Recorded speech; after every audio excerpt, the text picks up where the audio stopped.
मंत्रिमंडळातले जसे असतात तसे अधिकाऱ्यांसह राहतोय.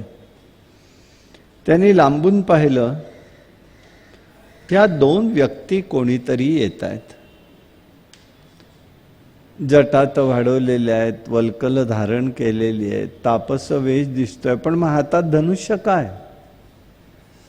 तपस्व्याच्या हातामध्ये धनुष्य नकोय, मग ह्यांच्या का आहे? असा प्रश्न त्याला त्या ठिकाणी पडला. तो घाबरलाय. त्यांनी हनुमंताला सांगितलं,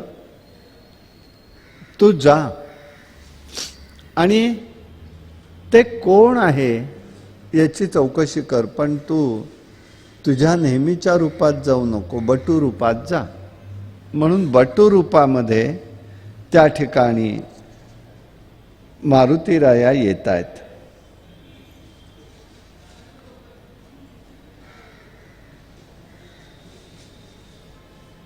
कदाचित वालीनी तर त्याला पाठवलं नसेल ना आपल्याकडे मारण्यासाठी आपल्याला, असा विचार त्याच्या मनामध्ये आलेला आहे.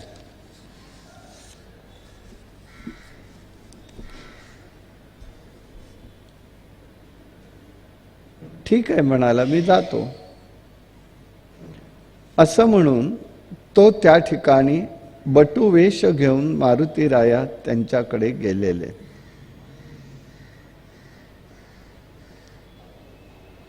रामाला विनम्रपूर्वक वंदन केलं. त्यांनी विचारलं, आपण तर दोघंही तरुण दिसता, मग आहात कोण?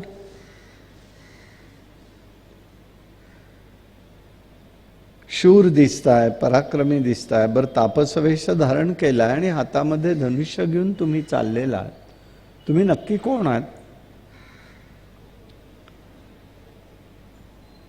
जणू मला असं वाटतं की आपण त्रैलोक्याचे कर्ते, जगाचं कारण, सर्वव्यापी प्रधान पुरुष नरनारायणांचे आहात असं मला वाटतं. मायेनी मनुष्याकार धारण करून तुम्ही सहज लीलेनी इथे फिरत आहात. मला असं वाटतं क्षत्रिय वंशामध्ये तुमचा जन्म असावा, कारण तुमचं तेज एक क्षात्र तेज दिसून येत आहे.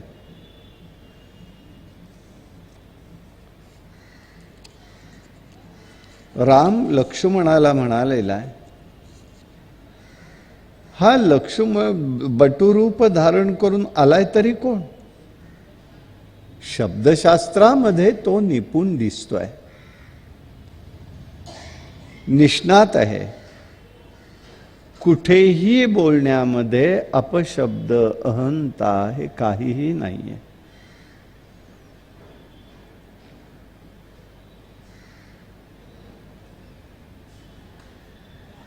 त्या हे सगळं पाहून राम हनुमंताला म्हणालेला आहे, मी दशरथ पुत्र राम, माझा कनिष्ठ बंधू हा लक्ष्मण, पित्याचं वचन पालन करण्यासाठी आम्ही दंडकारण्यामध्ये आलो. माझी पत्नी बरोबर होती, पण कोणी एका राक्षसाने तिचं हरण केलेलं आहे. तिच्या शोधासाठी आम्ही या बाजूला आलेलो आहोत.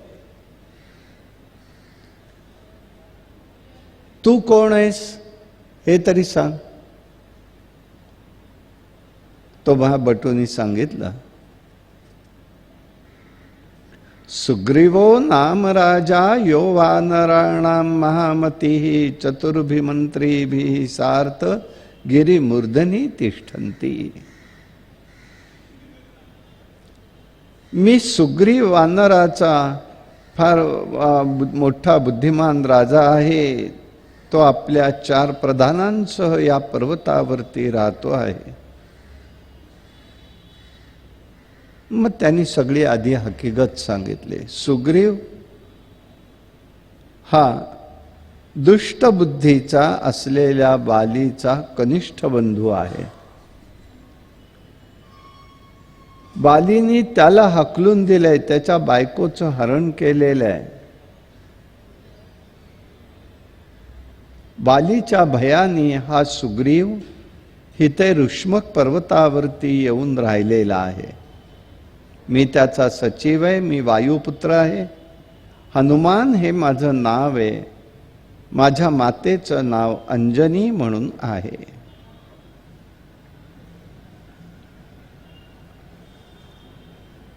अंजनी ही शापित अप्सरा होती. केसरी नावाच्या वानराची पत्नी होती. शंकरांची तिने आराधना केली होती.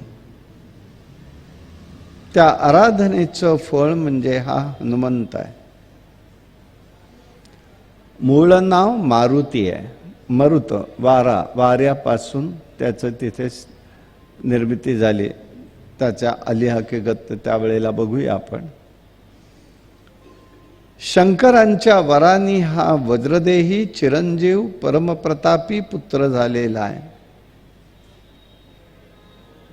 त्याचा जन्म चैत्र पौर्णिमेला अरुणोदय समी झालेला आहे.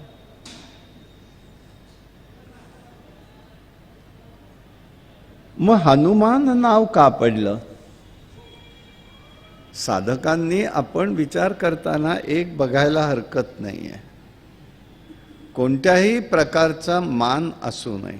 मान नको, दुराभिमान नको, अभिमान नको. पण एकच मान घट्ट धरायला हरकत नाही, आणि तो म्हणजे हनुमान. का असं असेल तर काय भक्तीच्या त्या वाटा मज दावा या सुभटा. शरण शरण हनुमंता तुम्हा आलो रामदूता. काय भक्तीच्या त्या वाटा मज दावा या सुभटा. भक्तीची वाट दाखवणारा मारुती राया आहे, हनुमान आहे. मग हनुमान का आला? जन्माला आल्याबरोबर सूर्योदयाला जन्म झाला आणि तो अंजलीनी त्याला नीटपणे ठेवलं. आता याला काहीतरी खाद्य आणावं म्हणून ती बाहेर गेली. प्रसूत झाल्यावर तोपर्यंत सूर्योदय त्याला दिसला. ते तांबडं फुटलेलं एक लहान गोळा दिसला. त्याला वाटलं हे खाण्याचं फळ आहे, म्हणून सूर्यमंडलामध्ये तो गेला. तिथेच उडी मारली आहे त्याने. सूर्य घाबरला. आता जर हा असा जवळ आला तर त्याचं काय होईल? कारण माझी प्रभा विचित्र आहे, कठीण आहे, दाहक आहे. हा आत्ता जन्माला आलेलं हे पोर आहे, काय करेल? म्हणून त्यांनी इंद्राला कळवलं. इंद्रानी त्यावेळेला त्याला थांबवायचं म्हणून वज्र फेकलं. ते वज्र त्याच्या हनुवटीला लागलं आणि तो मूर्छित होऊन खाली पडलेला आहे. तेव्हा या गोष्टीची आठवण, मग हनुवटी, पण वटी तिथे न होता त्याला मानाचं स्थान दिलं आणि त्याला हनुमान म्हणू लागले. की त्या वज्रघात त्याच्यावरती झाल्यामुळे हनुवटीवरती त्याला हनुमान म्हणू लागले. परंतु हे सगळं त्याचं स्वरूप आहे. तो कसा आहे? एकूणच तो बुद्धिमतां वरिष्ठम, अतिशय बुद्धिमान, शब्दचातुर्य, व्यवहार, शास्त्राचरण, धर्माचरण या सगळ्यामध्ये तो त्याचा विचार त्याचा झालेला आहे असं त्याला दिसलं.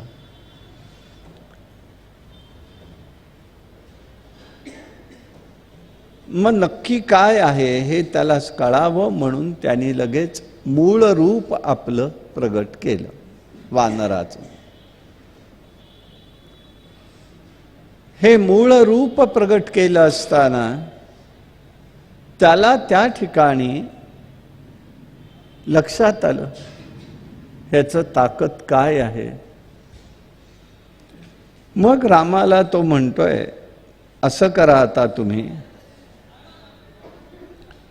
हनुमान स्वरूपेण स्थितो राम अथ बभ्रिती अहो अहो आरोहतम मम स्कंदौ गच्छम्मा पर्वतोपरी. तुम्ही चालत येऊ नका, फार कठीण आहे पर्वत चढायला. मी माझं मूळ रूप तो प्राकृतिस्तता. नैसर्गिक रीतीने त्याला जेवढं वाईट वाटलं तेवढा त्यांनी आपला उद्वेग व्यक्त केलेला आहे.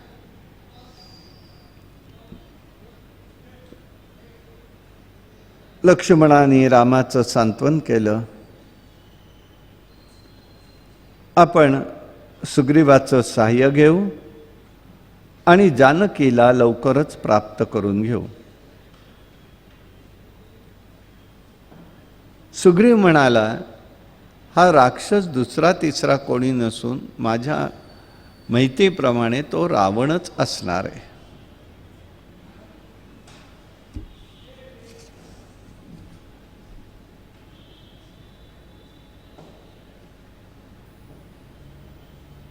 मग रामाने विचारलं, बाबा तुझं आणि वालीचं नक्की काय झालं हे सांग.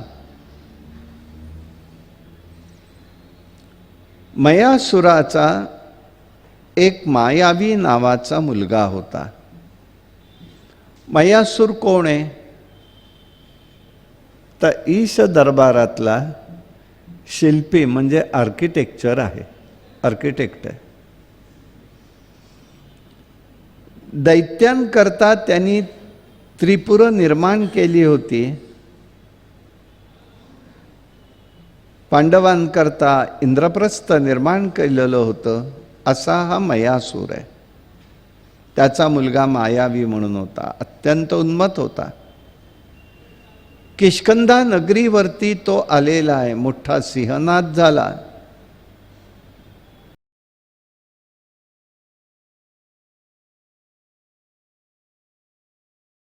रक्त बाहेर यायला लागतं.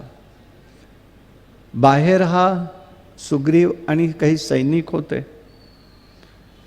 आता म्हणाले आतमध्ये काहीतरी घडलेलं दिसतंय. ज्या अर्थी रक्त बाहेर येते त्या अर्थी, तेव्हा त्याच्यावरती शिळा बसवली. अनेक दिवस गेले होते आणि तो तिथून बाहेर पडलेले. लोकांनी विचार केला, आता बाली गेलेला आहे, राक्षस गेला का बाली गेला हे नाही, पण दोघंही बाहेर येत नाही आहेत. सुग्रीवाला सगळ्या प्रजेने राजाभिषेक केला.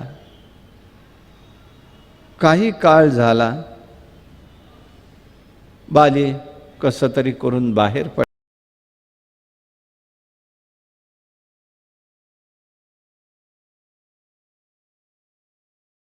मला हे कळाल्याबरोबर तो सुग्रीवावरती चाल करून आला. शेवटी हा नगरातनं बाहेर पडला आणि धावत धावत येऊन ऋष्मक पर्वताचा आश्रय घेतलेला.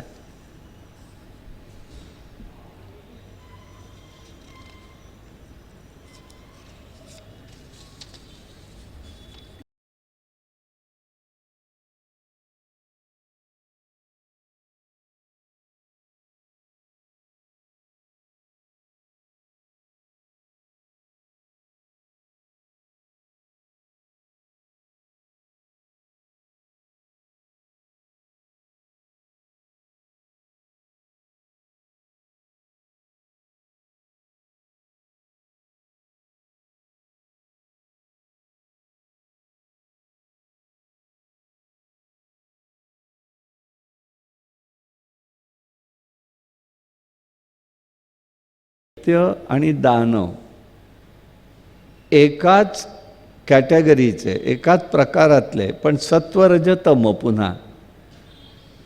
म्हणून रावणाला राक्षस म्हणतात, दैत्य म्हणत नाहीत. महिषासूर हा दैत्य, अंधकासूर हा दानव. प्रत्येकाची कॅटेगरी आहे, त्याच्यात फरक.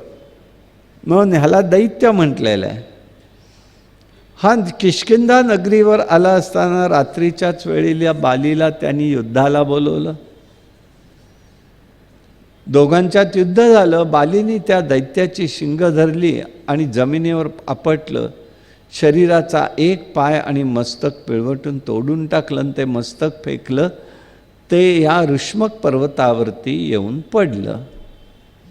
इथे मतंग ऋषींचा आश्रम होता. मतंग ऋषींनी हे ओळखलेलं होतं.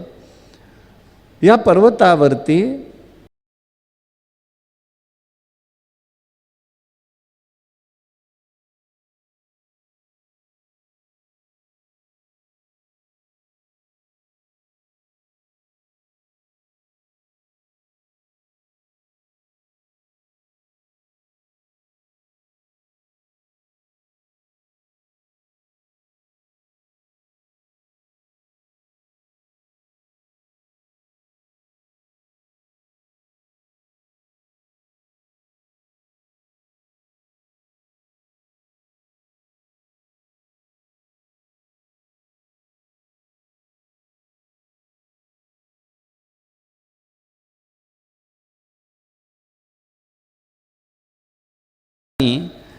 तो तिथे येत नाही. मी आणि माझे काही सेवक माझ्या बाजूचे, दुसऱ्या शब्दात सध्याच्या बोलायचं म्हणजे माझ्या पक्षातले, असे येऊन आम्ही इथे राहिलेलो आहोत.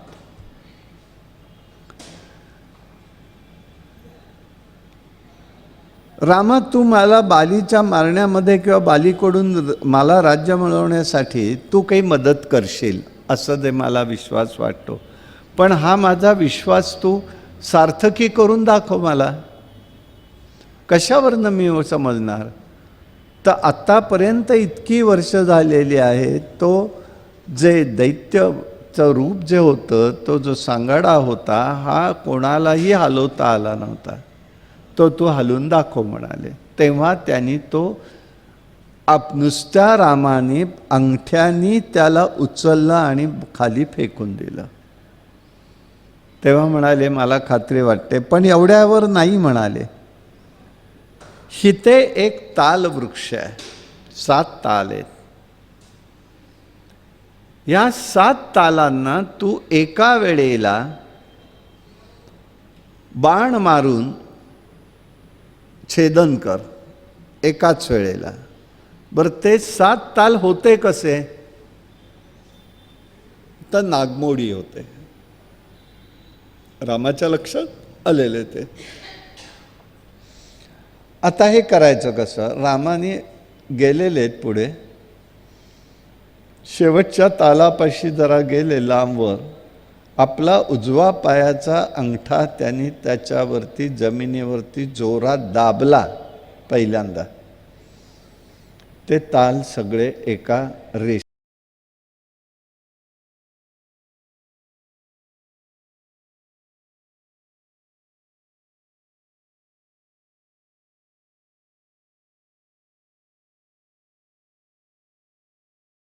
हा एक साप आहे.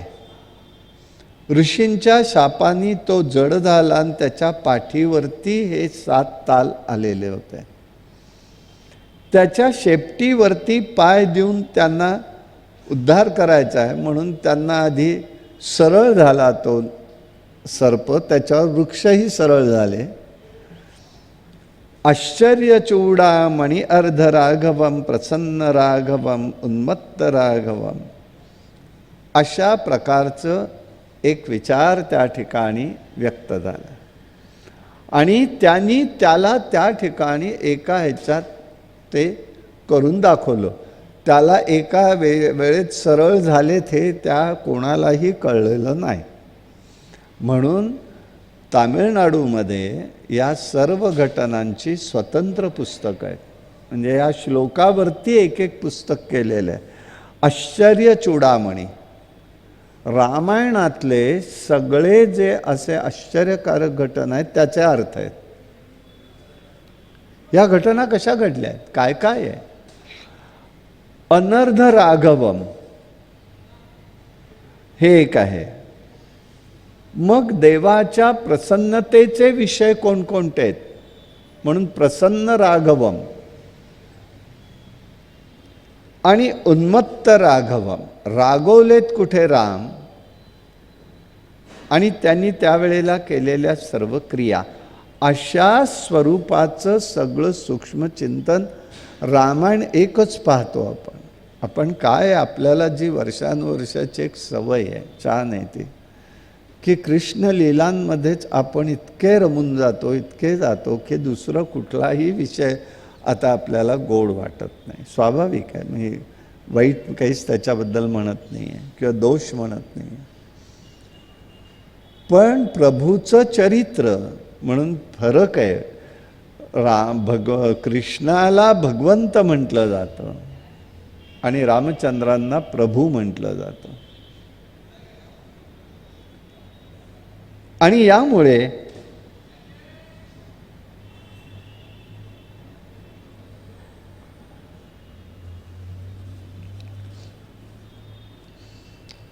त्या अद्भुत रामायणामध्ये एक प्रसंग आलेला आहे, तो मी सहज जाताना सांगणार आहे. सीता एकदा फुलं काढण्यासाठी एका आश्रमामध्ये, त्या म्हणजे आश्रमात राहिली आणि तिथे एका बाजूला कुठे गेली.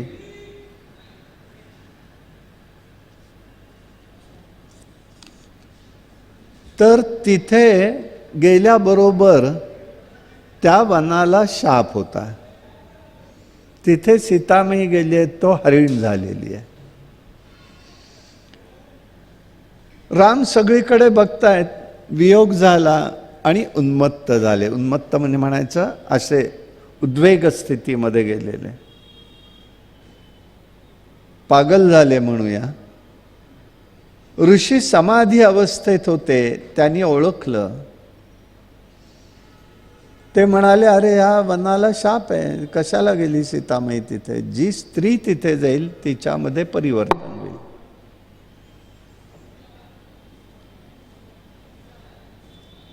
त्यांनी आपल्या अंतर्दृष्टीने पाहिलं तर तिथे कोवळं गवत चरत असलेली ही हरणी रूपातली सीता दिसली.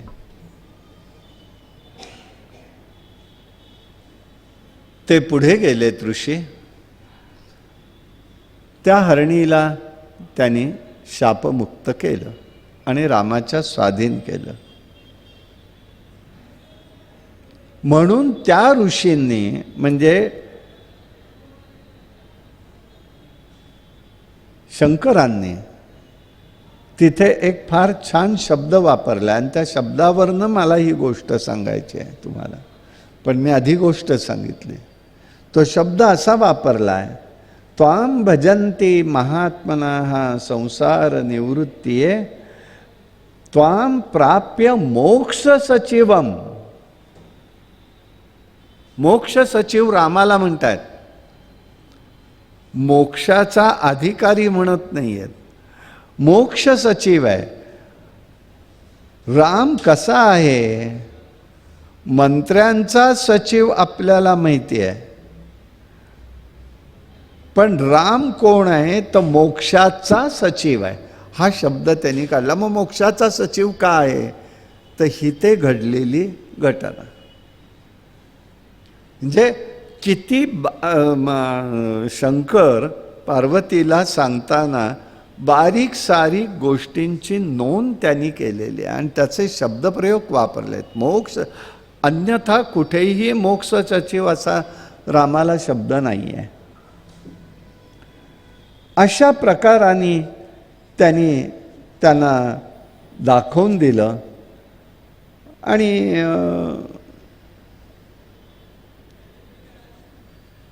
त्या वृक्षांचा एका ह्याच्यात करून, आता तू पाडशील, मग बालीला मारू शकशील अशी मला खात्री झाली. मग सुग्रीवानी रामाची पुष्कळ स्तुती केलेली आहे. देवत्वां जगतं नाथं परमात्मा न संशयाः मत्पूर्वक कृतं पुण्यौघौ संगतो अद्य मया सह. माझं पूर्वसुकृतच थोर असल्यामुळे मला तुमच्यासारख्यांचा संग प्राप्त झाला, हे माझं भाग्य आहे. अशा प्रकारची पुष्कळ स्तुती करतो. संसाराची निवृत्ती करण्यासाठी महात्मे तुझ्या भजनी लागतात, पण तू साक्षात मोक्षाचा सचिव आणि मोक्षाचा सचिव याचा अर्थ सचिव म्हणजे कोण असतो? सचिव ज्याला म्हणतात ते कोण असतो? तर तो मोक्षनायक असतो, मोक्षदायक असतो. म्हणून बघा सचिव याचा मराठीत अर्थ काय आहे? कार्यवाह. कार्य करणारा सांगणारा तटस्थ आहे, त्याचा प्रत्यक्ष काम करणारा कोण आहे? तो कार्यवाह आहे. वाहक नाही. वाहकाचा अर्थ लगेच बदलतोय क लागल्याबरोबर. वाह. आणि म्हणून हिते त्यांनी सांगितलं तो मोक्षदायक आहे. ही प्राप्ती त्याच्यासाठी होते. संसार सुख काय बरं मागेन म्हणाले. स्त्री पुत्र धन राज्य या गोष्टी मायेनी उत्पन्न झालेल्या आहेत. हे देव देवेशा दुसऱ्या कशाची इच्छा नाही, केवळ तुझी प्रेमदृष्टी मजवर राहो. जे मृत्तिकेसाठी खणतात आणि द्रव्याचा साठा सापडावा म्हणून वाटतं, त्याप्रमाणे आज माझं झालेलं आहे. रामा, माझी एकच प्रार्थना एवढीच आहे. तिष्ठन्तु मनोराम त्वयि नान्यथेते सदा. राम रामेति यद्राणी मधुरम गायन्ति क्षणम. सब्रह्मा रूपा सुरापौवा मुच्यन्ते सर्व पापकैहि. लक्षात घे म्हणाले. हे जर सगळं आहे तर रामाच्या ठिकाणी माझं मन सदैव असावं, दुसऱ्या कुठे जाऊ नये. राम राम या मधुर जप वाणी क्षणभर तरी करते, तरी सुद्धा ब्रह्महत्या करणारा, मद्यप्राशन करणारा असला तरी सर्व पातकातून तो मुक्त होतो. प्रार्थना करतायत. काय प्रार्थना आहे? महात्मे कशी करतात प्रार्थना? हा सुद्धा एक स्वतंत्र विषय आहे.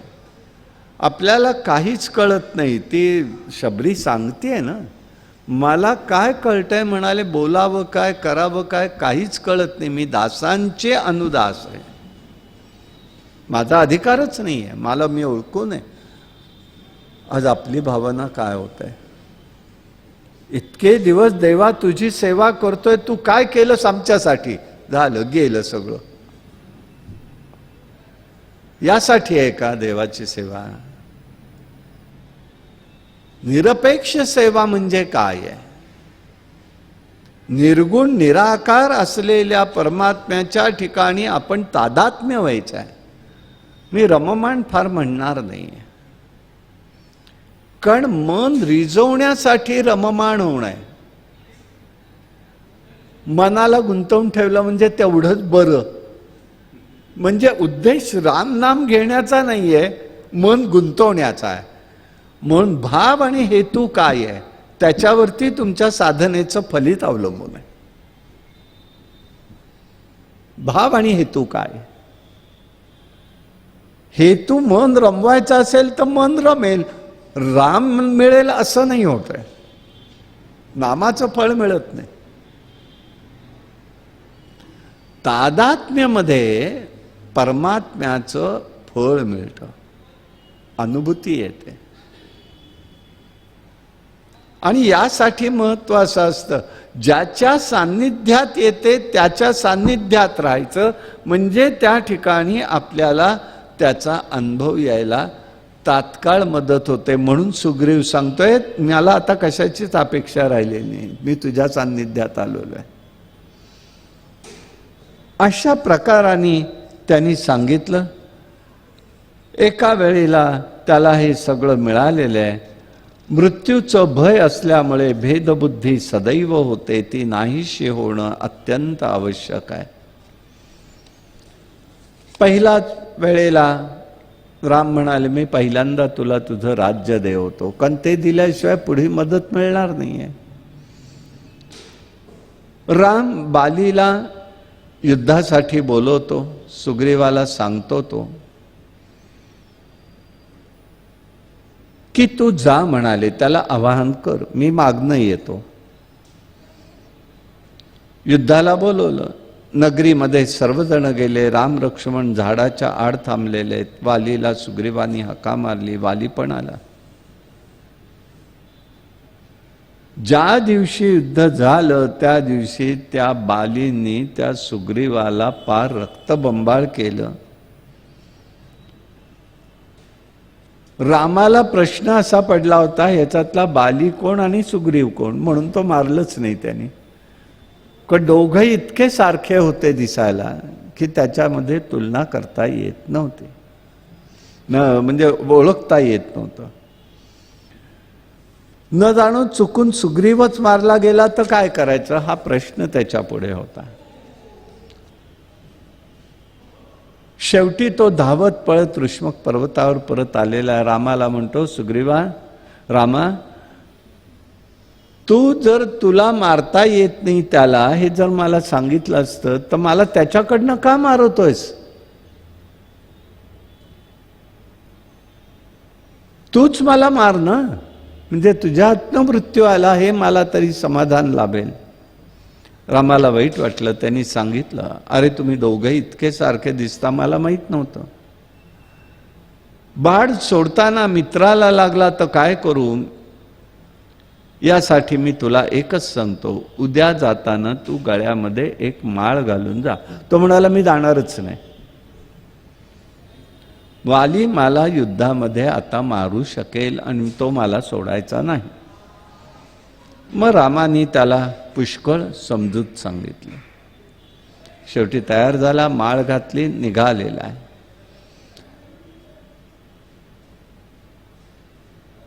बालीची पत्नी तारा आहे, तिने त्यावेळेला ऐकून त्याचा आवाज पाहिला.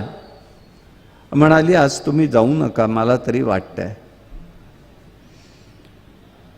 सुग्रीव परत त्या ठिकाणी गेलेला आहे.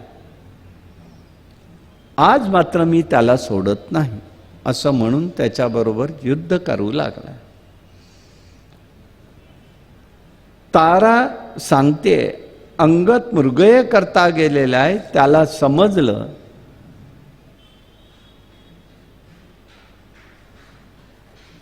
तर त्याला वाईट वाटेल, तो साह्याला तुमच्या येईल, तुम्ही आत्ता जाऊ नका. मला असं कानावर आलंय, दशरथपुत्र राम, सीता, लक्ष्मण वनामध्ये आहेत. राक्षसांनी सीतेचा अपहार केलेला आहे.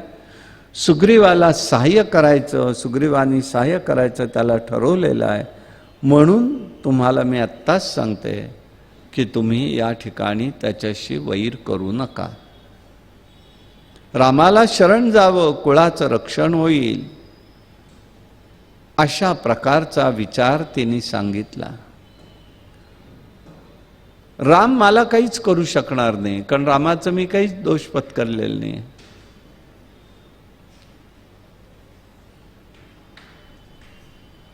अशा प्रकाराने त्यांनी त्या ठिकाणी मी भ्याड नाही आहे म्हणाला. युद्धाला आवाहन केलं की स्वीकारलंच पाहिजे. एवढं बोलून सुग्रीव बाली हा सुग्रीवास समोर गेलेला आहे. लत्ता प्रहर केला. सुग्रीव गळ्यामध्ये माळ घालून आलेला आहे.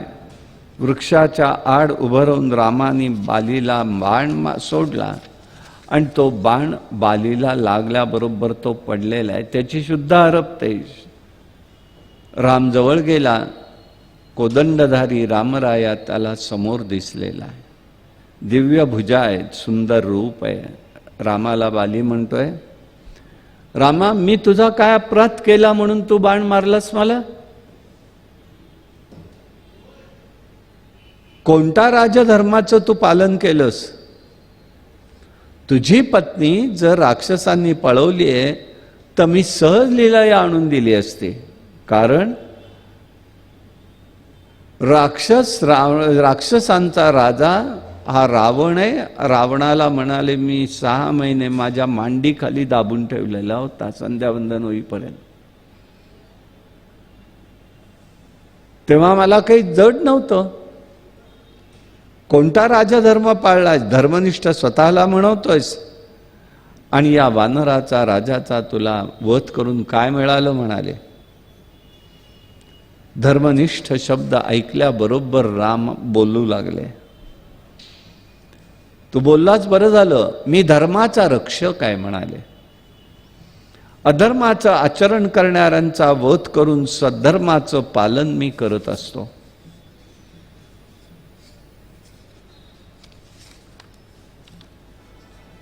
मला मुलगी, बहीण, बंधू, स्त्री, सून हे सगळे सारखे समजतो. हे सर्व सारखे जो समजतो तो मूढ असतो. त्यापैकी रममाण जो होतो ते बरोबर नाही. कनिष्ठ बंधूला हकलून देऊन तिच्या स्त्रीशी संग करण्यात कोणत्या धर्माचं पालन केलंस? असं आहे, स्वतःवर वेळ आली की धर्म कळायला लागतो. मनुष्याचा स्वभाव आहे. स्वतः अधर्माने वागतो तेव्हा त्याला ते कळत नाही. लक्षात ठेवायचं. पण दुसरा अधर्माने वागू लागला की मग धर्माची आठवण येते. हा सरळ साधा प्राकृतिक नियम झाला. शेवटी वाली भयभीत झाला, रावणाला शरण गेला, क्षमा मागितली. योग्यांनाही दुर्लभ असलेलं जे दर्शन आहे हे रामा मला करव. माझी एकच प्रार्थना आहे, माझा मुलगा अंगद तुझ्या सान्निध्यामध्ये त्याला घे. माझं शल्य सगळं काढून टाक. मी मरणोन्मुख स्थितीत आहे. देवाचे, ईश्वराचे स्मरण घडलं की परमोत्तम गती प्राप्त होते. रामाने बालीचा बाण काढला, त्याला आपल्या मांडीवरती घेतलेले आणि त्याचा देह सुटलेला. सुग्रीव हा सूर्यपुत्र आहे, बाली हा इंद्रपुत्र आहे. म्हणून त्याला मृत्यू असा तसा होऊन दिला नाही. परत रामानी समानता केली आहे. रामानी सूर्यपुत्राची मैत्री केली. इंद्रपुत्राचा म्हणजे कृष्ण अवतारात इंद्रपुत्र अर्जुन याची मैत्री केली. ही समानता देवाची आहे. हे लक्षात घ्यायचंय. फार बारीक गोष्टी आहेत या. हिते मैत्री सुग्रीवाशी केली म्हणजे सूर्याशी केली. तिथे मैत्री भाव का अर्जुनावरती प्रेम, हे लक्षात घ्या. सगळा अनुबंध रामायणाचा हा भागवताशी आहे. तौलनिक मांडायला गेलं ना काही काही वेळेला तर असं वाटतं फक्त तेवढंच होईल, बाकी काही होणार नाही, की दोन्हीकडली साधर्म्यता.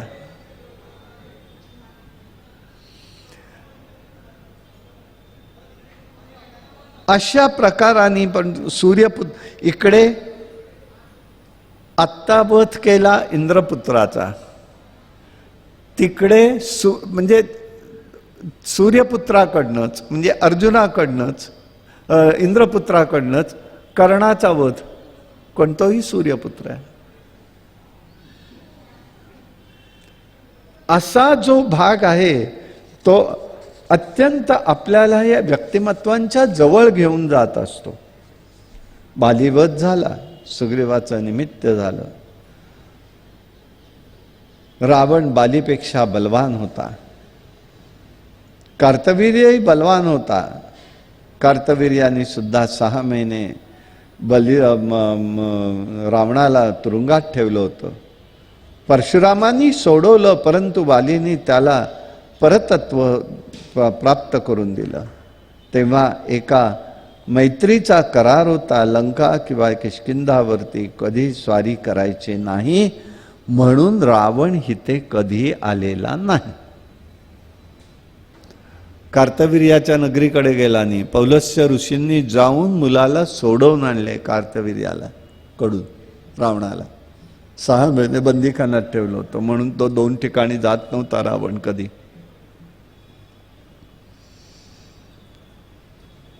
तेव्हा होणाऱ्या युद्धामध्ये बालीने रावणाला सहाय्य करण्यासाठी त्याचा वधही झाला. रामबाणाने बुद्धीमध्ये परिवर्तन घडलं. बालीला जो बाण लागला तो रामबाण आहे. त्या बाणाने बुद्धीत परिवर्तन घडलं. धर्म काय अधर्म काय हे कळू लागलं. एका हाताने बाण मारला तर दुसऱ्या हाताने जखमेला स्पर्श केला. अनन्य प्राप्तम पदम परमहंस गुणै दुरेशा. एकाच हाताने बाण आहे, एका हाताने तो काढलाय, त्याची वेदना नष्ट केली, पण त्याला पैल तीर गाठून दिला. हे त्याच्या पाठीमागचं वैशिष्ट्य आहे. अशा प्रकाराने तारेलाही हे वृत्त कळतं. वानर भयभीत झाले, शोक करते. तारा म्हणाली, आता मी सहगमन करते. सुग्रीवाला म्हणाली, रुमेसह तू राज्य उपभोग घे. तेव्हा राम पुढे आले. रामाने तिला उपदेश केला. हे लक्षात घे म्हणाले. हे सगळ्यांनी लक्षात ठेवण्यासारखा उपदेश आहे. तारेचा उपदेश म्हणजे एका स्त्रीला उपदेश आहे, स्त्री समाजाला उपदेश आहे. हे तारे, पती हा काही शोकाचा विषय नाही. रामांचं सांगणं आहे, पती हा शोकाचा विषय नाही. हा देह हा तुझा पती का जीव तुझा पती, याचा विचार कर. जडदेह हा पंचमहाभूतांनी बनलेला असून त्वचा मांस रक्त आणि अस्थियुक्त आहे. हा देह काल कर्म आणि गुण यांनी बद्ध आहे. आता जीव माझा पती म्हणशील तर जीव निर्विकारी आहे. जीवा जन्मानी जन्मत नाही, मृत्यूनी मरत नाही. मग तू याला कशा आधाराने म्हणतेस? तो येतही नाही, जातही नाही. जीव स्त्री पुरुष नाही, तो सर्वव्यापी अद्वितीय एकमेव अद्वितीय आहे. आकाशाप्रमाणे सर्वव्यापी निस्संग आहे. तो नित्य ज्ञानमय आहे, शुद्ध आहे. याबद्दल शोक का करावा? तारा म्हणते, रामा, परंतु आता माझा देह काष्ठाप्रमाणे जड आहे. आत्मा हा नित्य चैतन्य रूप आहे. मग सुखदुःख आधी संबंध कोणाचा आहे हे मला सांगा. राम म्हणाले, जोपर्यंत देह इंद्रिय यांचा संबंध मला वाटत असतो तोपर्यंत विचारी जीवाला संसार लागलेला असतो. संसार हा भ्रमरूप मिथ्या आहे. तो ज्ञानाने अभ्यासाने आपोआप गळून गेला पाहिजे. स्वप्नाप्रमाणे स्वप्न जसं खरं वाटतं, स्वप्नात जसं सगळं खरं वाटतं, जागृतीत नष्ट होतं, तसं स्वप्न हे जागृत स्थिती आहे. हे ईश्वरावरती प्रीती केले तरच त्याचं स्वरूप समजू शकतं. यासाठी स्वरूपाचं ज्ञान होणं गरजेचं आहे. सद्गुरु प्रसादाने आत्मा हा देह इंद्रिय मन प्राण अहंकार यात भिन्न असून शाश्वत आनंद स्वरूप द्वैतरहित आहे हे अनुभवाचं ज्ञान प्राप्त होतं. हे ज्ञान मुक्तीला कारण होतं. या बुद्धीला जीवाला कर्मबंधाचा स्पर्श होत नाही, तो निर्लेप होत असतो.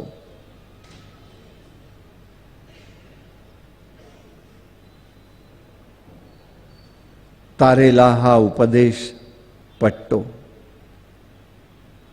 ती रामाच्या विचारामध्ये राहिली.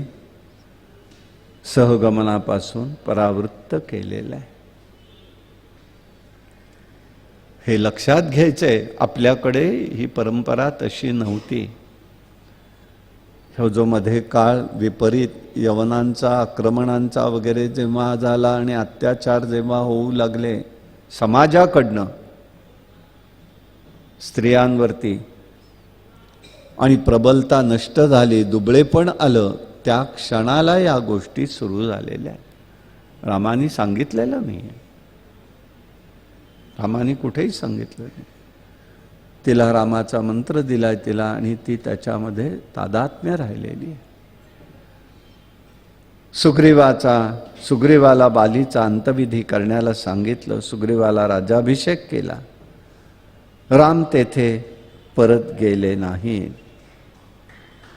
कारण 14 वर्ष मी नगरीमध्ये प्रवेश करणार नाही हा निर्णय केलेला होता. म्हणून राम त्याच्या राज्याभिषेकाला नाहीये. राम लक्ष्मण एका गुफेत होते. तिथे राज्यकारभार सुग्रीव करीत होता.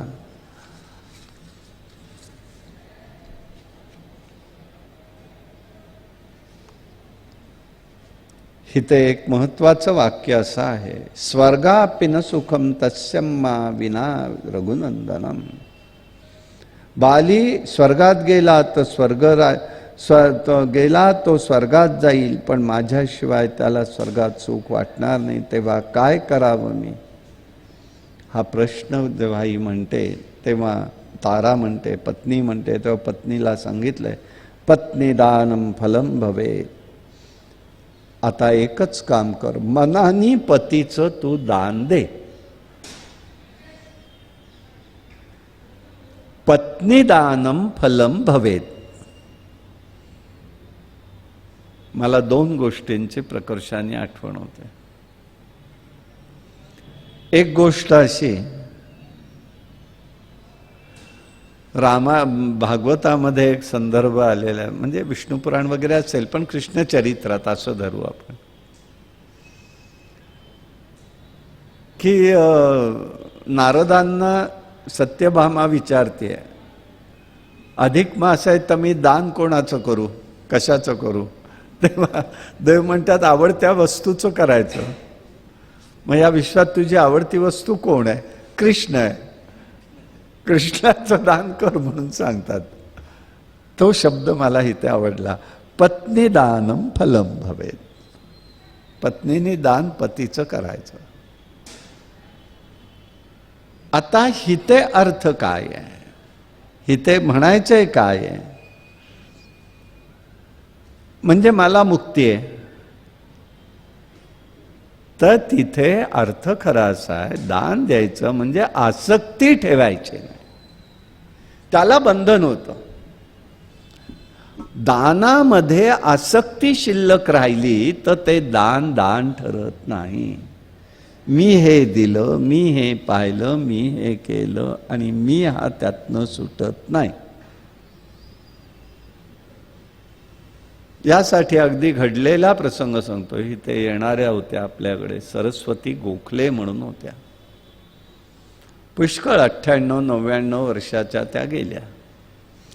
95 वर्ष म्हणजे 12 वर्ष त्या भागवत ऐकायला यायच्या. त्या खांबाशी टेकून बसायच्या आणि जे काही सांगेन ते लिहायच्या, फक्त लिहिणं, लक्ष देऊन आणि लक्षपूर्वक.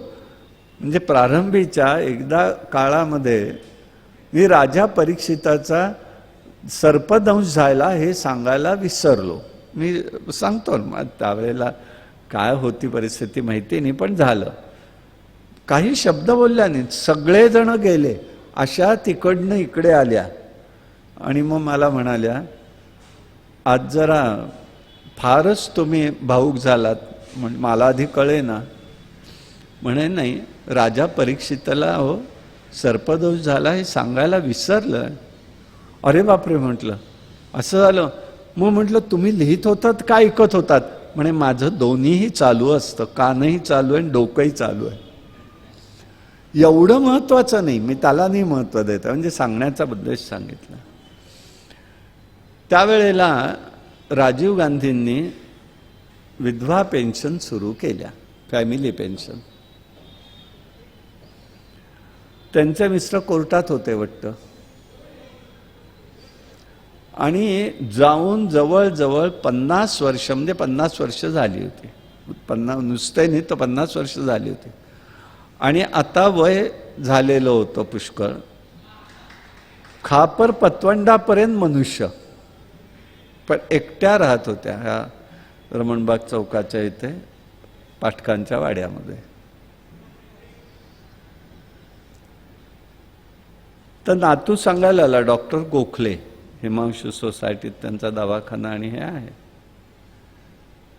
तर ते सांगायला आले ते की आजी अशी अशी पेन्शन सुरू होते, आजोबांची माहिती दे.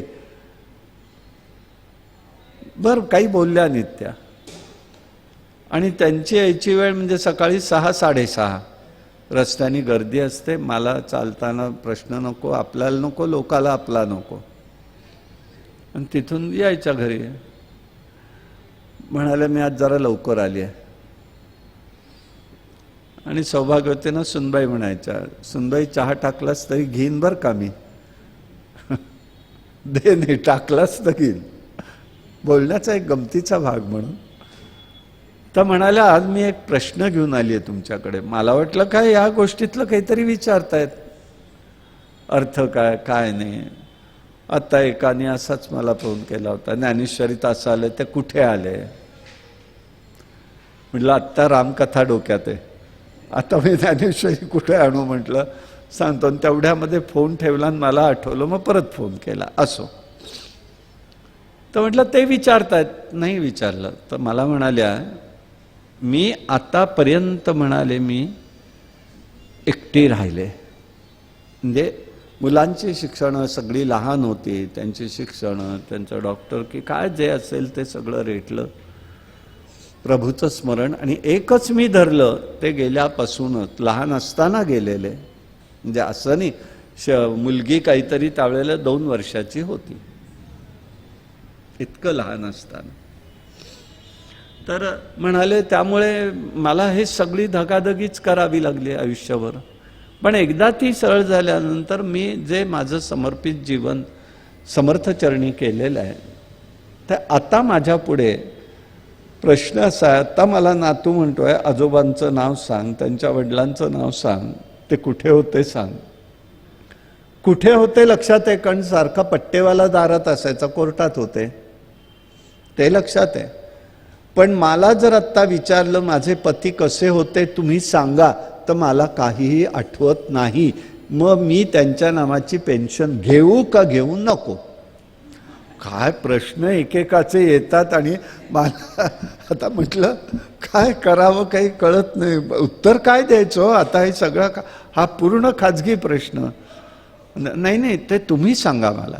मी अशा वेळेला मी आता समर्थ चरणी, समर्थ वचनात, कृष्णाच्या चरणी इतकी लीन झालेली आहे की आता मला कशाची आठवण होत नाही. म्हटलं आता तुम्ही मला विचारायला आलायत म्हणून मी तुम्हाला विचारतो, तुमचा महिना कसा जातो? मग एकट्या राहता? नाही, नातू आणून देतो, थोडीशी शिल्लक होती, आता व्याज तेवढं पुरत नाही, मग नातू देतो, मुलगा देतो, कधी कधी मुलगी गेलेली आहे, जावई आहेत, त्या जावयांनाही सगळं वेळोवेळी देऊन झाले तर तेही कधीतरी आणून देतात की सासूबाई एवढे 1000 रुपये ठेवून द्या. पण माझ्या गरजा काय आहेत? मला एवढं काही लागत नाही. आणि बाकी झालं तर तुम्ही लोक असता. अरे बापरे, म्हटलं आता हे तर भलतंच आलं. म्हटलं मग आता एक सांगू का, तुम्ही सरळ तुम्ही मागायला गेलेलं नाही आणि तुम्ही म्हणे मी इतकी विसरले की मी सरस्वती गोखलेच लिहिते, मधलं नाव लिहितच नाही. म्हणजे मी इतकी विसरले, आता मला ते स्मरण नको आहे. मला तिथे हे झालं, पत्नीदानम फलम भवे. किती विसरू शकते? ईशसेवेत दुसरं काहीही नाही. म्हटलं हे बघा, तुम्हाला हक्कानी मिळते, त्यांच्याकडे मागायला नको, कोणाचं द्यायला नको. त्यांच्या स्मरणाने आपल्याला आलेलं आहे, आपण आयुष्यभर केलेलं आहे. त्यांचा संसार केलात ना, आपलाच म्हणून केला ना, आपलाच संसार आहे, केला ना. मग आता जे येत आहे तर ठेवा. नाही म्हणालात तर घेईन, पण त्याला पैशाला मी हात लावणार नाही. मी रामालाच देणार, कारण राम माझा एका ठिकाणी आली आहे ना, कृष्ण रामाच्या चरणी आहे ना. मी हे तुम्ही मला द्या, हे नातवांना, मुलाला सांगायला मी कधी गेले नाही. हा आदर्श सांगतोय मी. आणि जेव्हा 95 वर्ष झालं भागवत ऐकला शनिवारातल्या घरी आमच्या, मला म्हणाले आता मला 96 वर्षाला बसवत नाहीये, मी पडून पण ऐकेन, लिहिणार नाही. मग आत एक खोली दिली, त्या खोलीमध्ये बसायच्या, कॉटवर पडायच्या, बसायच्या, पडायच्या. 97 वर्षाला अशा 6-6:30ला घरी आल्या. हे बघा आता म्हणाले माझी काही खात्री नाही, मी काही शताब्दी गाठेन असं होणार नाही. खूप इच्छा आहे पण होणार नाही, देवाचं स्मरण चाललेलं आहे. तर म्हणाल्या ह्या सगळ्या आत्तापर्यंत लिहिलेल्या वह्या आहेत त्या मी तुमच्याचकडे देते. आमचे घरचे लोक काय सगळे रद्दीलाच टाकणार आहेत, त्याची भर कशाला करू. पण एक गोष्ट सांगते, जितक्या वेळेला मी सगळं तुमचं ऐकलं त्या प्रत्येक वेळेला मला नवीन अर्थ समजत गेला. तो मी सगळा लिहिलेला, याचा उपयोग तुम्ही करा. आणि हे एवढं मोठं बाळ त्यांनी माझ्या इथं घरी आणून टाकलं. सांगायचा उद्देश पत्नीदानम फलम भवेत म्हणजे काय? आपण भगवंताच्या सेवेत हे सगळं विसरून जाणं हे महत्वाचं. हा भाग या ठिकाणी अशा स्वरूपाने आलेला आहे. हे ताराने त्यावेळेला सांगितलेलं आहे. असं हे धर्माची गती अत्यंत सूक्ष्म आहे. वेळ आल्यानंतर धर्म आठवतो. श्रीकृष्ण अनेक वेळा चिडलेले आहेत असं महाभारतात दिसतं. अस्थियाम जयते योगम धर्म सृजते पांडवाहा. अधर्मी पाप्यांना देवानी संपवलेलं आहे. हा खरा विजय भगवंताचा आहे, कृष्णाचा आहे. म्हणून कृष्ण नुसती बासरी वाजवली नाही तर त्याने नुसतं नोणी चोरलं नाही, जीवनातील पुरुषार्थ प्रगट केलेला आहे. वालीला समोर येऊनही मारलं असतं रामाने, काही त्याला जड नव्हतं, पण तशी वेळ नव्हती. हा गनिमी कावा आहे. एक आक्षेप येतो अनेक या गोष्टींवरनं, म्हणून तो सांगतोय. मग त्याचा वेळेला हा शिक्षणाचा वस्तुपाठ आहे. शिवाजी राजे सुद्धा खरे पाहिलं तर रामकृष्णांचे शिष्य म्हणायला हरकत नाही. अफजल खानाच्या वेळेला हा गनिमी कावा केला नसता तर आज महाराष्ट्र दिसला असता का? ही मला आपली त्या ठिकाणी तुलना यथार्थ वाटते. हे लक्षात ठेवायचं. भारतीय तत्व संस्कारात मानवी जीवन आहे. मानवी जीवन एक यज्ञ आहे. जीवनाची पूर्णाहुती हा अग्निसंस्कार आहे. हा विधी एक सोहळा आहे. तो मोठ्या आदराने संस्कारांनी करायचा आहे. आणि म्हणून तिथे आपल्याकडे सन्मान आहे. लक्षात ठेवा, पाठवणी सुद्धा अंत्येष्टी संस्कार म्हणजे काय आहे? अंत्येष्टी संस्कार हा सुद्धा एक सन्मानाचा विषय आहे. हे लक्षात घ्या. सन्मानाने आपण पाठवत असतो. जगण्यात गौरव असावा, मरण्यात मांगल्य असावं. समर्थ धन्य धन्य हा नरदेह तेथे अपूर्वता पाहे. याला अंत इष्टी कर्म म्हणतात. अंत्येष्टी असा शब्द असला तरी शब्द असा अंत्य इष्ट कर्म. अंत्य झालेला आहे त्याचं इष्टकर्म करायचं आहे. आणि म्हणून तीर्थयात्रा असते. प्रेत यात्रा म्हणतात. का बरं तिथे यात्रा? तीर्थयात्रा आहे, रथयात्रा आहे, म्हणजे भगवंताच्याच आहेत ना. मग तसं इथे सुद्धा यात्राच आहे ती. आणि म्हणून ह्या जीव त्या ठिकाणी बघला. यासाठी समर्थांचा एक वचन लक्षात वारंवार ठेवण्यासारखं आहे. सुखात आणि दुःखात या वचनाचा जर तुम्ही सतत अवगाहन केलं, हे कोणी आठवण म्हणून नको सांगायला, मी परत परत सांगतो स्वतःच्या उद्धारासाठी. विवेके क्रिया आपुली पालटावी. संपलं. विवेकाने आपल्या क्रियेत आपल्या गोष्टीत बदल घडले पाहिजेल. ऊर्ध्वगामी असतात ते बदल. आम्ही परिवर्तन शब्द वापरतो. परिवर्तन म्हणजे बदल असला तरी वर्तन हा शब्द त्यात आहे, हे लक्षात घ्या. वर्तन आम्ही विसरतो. भाषणबाजीला उत्तम आहे शब्द, पण इतका नाही आहे. म्हणून समर्थांचं एक वचन अतिशय श्रेष्ठ आहे. सगळंच आहे पण मी त्यातल्या त्यात वेध घेतोय तो विवेके क्रिया आपुली पालटावी. असं ज्याचं स्वरूप आहे ते सगळं हे स्वरूप आपल्याला जाणता येतं, पाहता येतं. आणि म्हणूनच हे स्वरूप आपण समजू शकतो.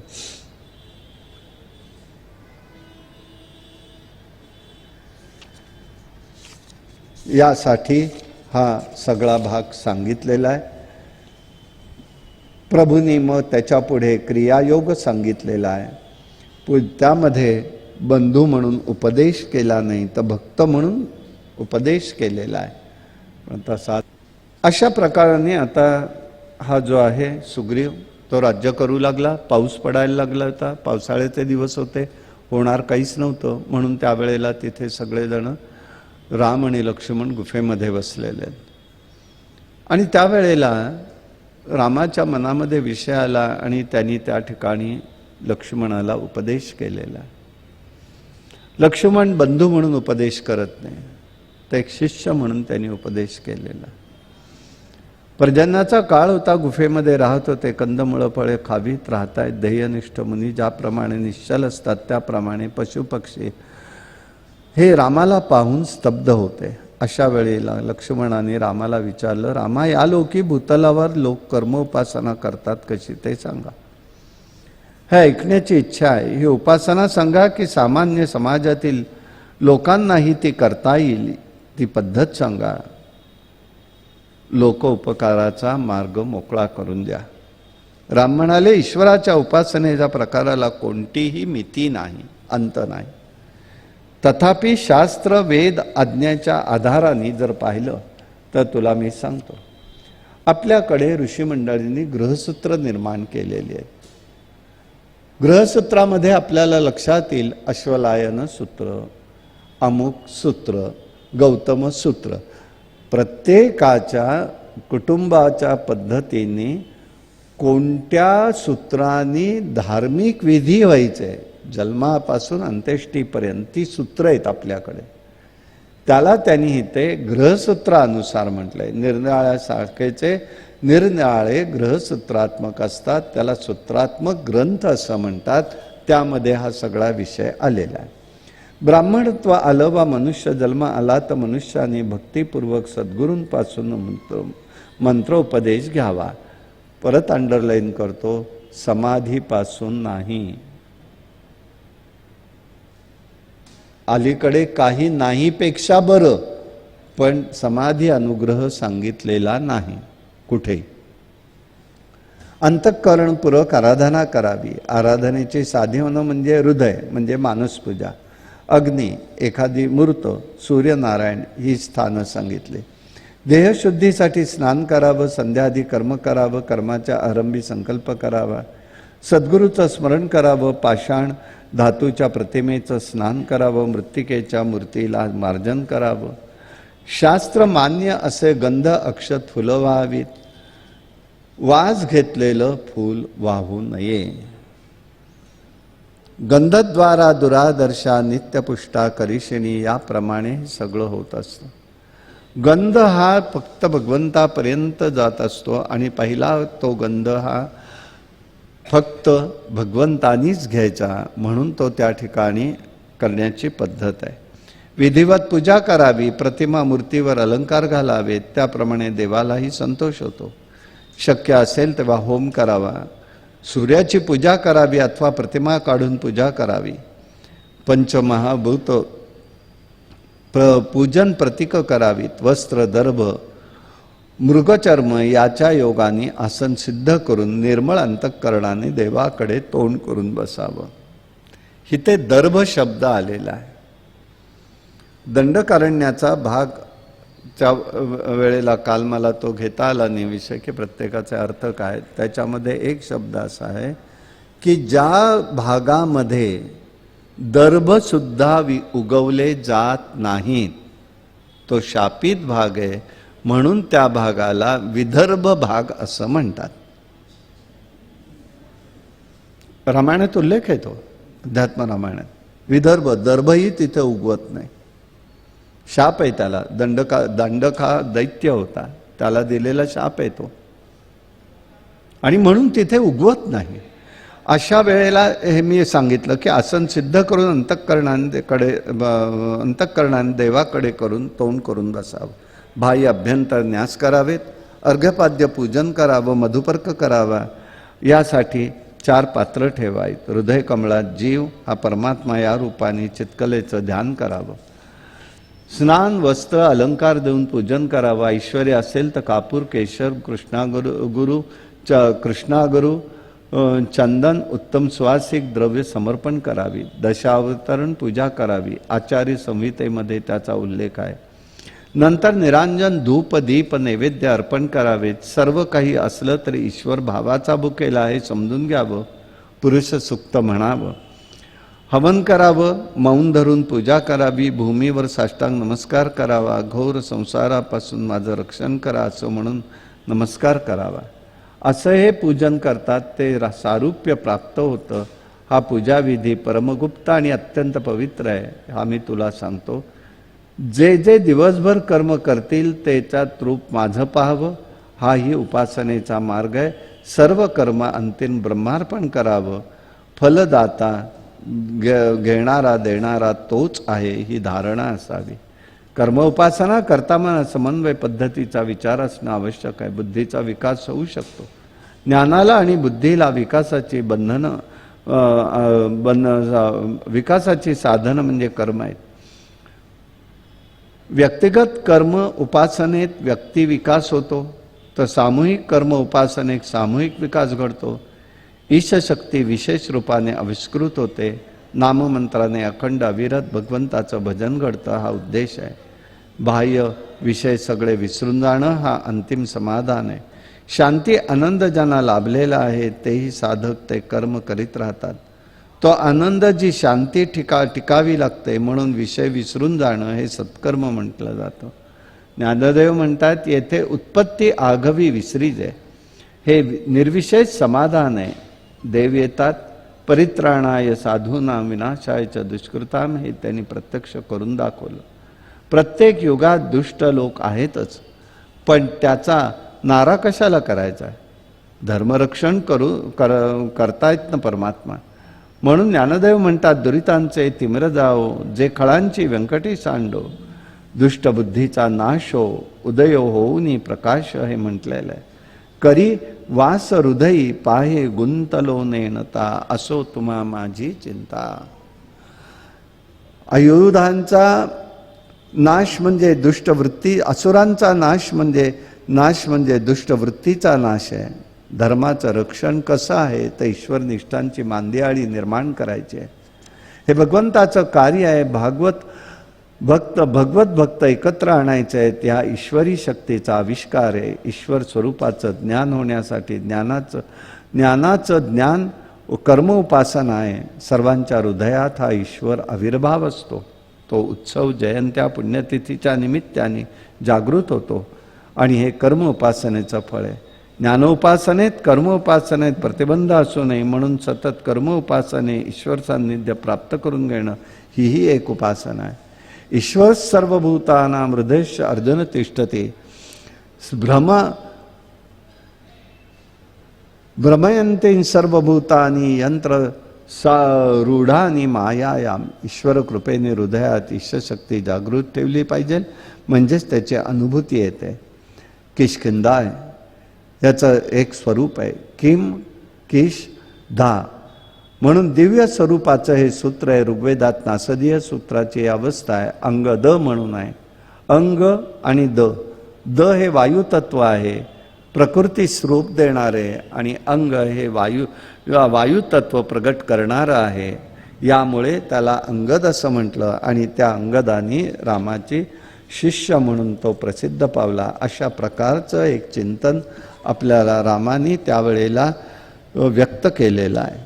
अशा प्रकाराने हे स्वरूप पाहिलं. तोपर्यंत आता लक्ष्मणाला राग आलेला आहे की रामाने शब्द दिल्याप्रमाणे तुला राज्याभिषेक केला, पण तू मात्र सीतामाईंच्या शोधासाठी काहीच प्रयत्न करत नाही. तो आपला राज्य दरबारामध्ये मशगूल झालेला आहे. तर राम म्हणतात असू देत रे, आपला भोग आहे, आपल्याला निस्तरला पाहिजे आणि शांतपणे बघूया पुढे. नको म्हणाले. त्या दिवशी रागवून तो दरबारामध्ये गेलेला आहे, त्याची निर्वत्सना करतो आहे. आणि मग सुग्रीव सावध झाला. आता त्यांनी चारही दिशेला आपले सैनिक पाठवलेत आणि सीतेचा शोध घेण्यासाठी त्यांनी प्रयत्न केलेला आहे. अशा प्रकारचा हा भाग आहे. किष्किंधा कांड पुष्कळ मोठा आहे.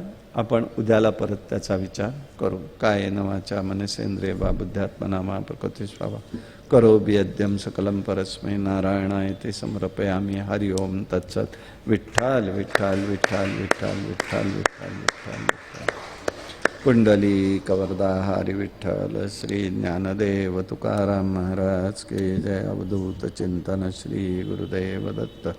भगवान गोपाल कृष्ण महाराज के जय. भगवान श्रीधर स्वामी महाराज के जय. प्रभु रामचंद्र महाराज के जय.